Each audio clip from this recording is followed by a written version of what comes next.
5 babies at one daycare center, all too young to be vaccinated, have been diagnosed with the measles. Health officials say up to 10 more kids may have been exposed at this daycare near Chicago.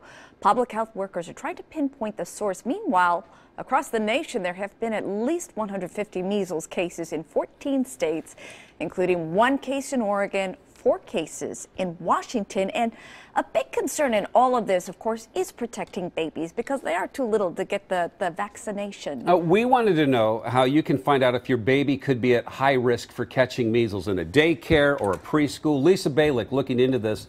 It's highly contagious, Lisa. What did you find out? Jeff, every daycare I called today, even identifying myself as a reporter with Coin TV, told me they have kids there who are not vaccinated. Now, I found out how you can learn more about daycares and preschools and their shot records. A lot of parents sidestep vaccines by getting a doctor's signature for a medical exemption. Or, for other concerns, they need to take a vaccine education class online to skip the shots for their kids. We may be the most unvaccinated state, but I found out there are ways to discover if your daycare or preschool has unvaccinated kids. Ask. I'm trying to find out what you tell parents when they come in. In fact, daycares I spoke with today all told me they do have unvaccinated kids. Is there a requirement at all that the provider has to tell me?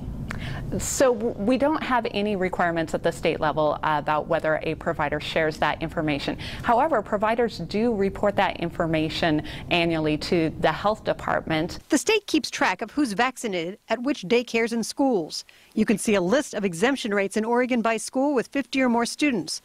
I discovered some have unvaccinated rates as high as 60 to 70%. I also wanted to know, what about providers, especially those caring for infants who are too young to get a measles shot? What about the care providers themselves? Is there any requirement that they be vaccinated?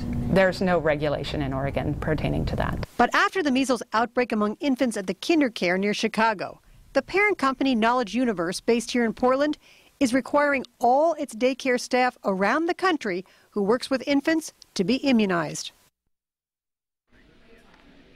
So a big question, why aren't daycare providers required to get shots just like the kids? Well, I was told today legal issues and privacy issues companies just don't want to cross. But some are now starting to take a hard look at changing policies, especially to protect infants with this latest measles outbreak. Jeff?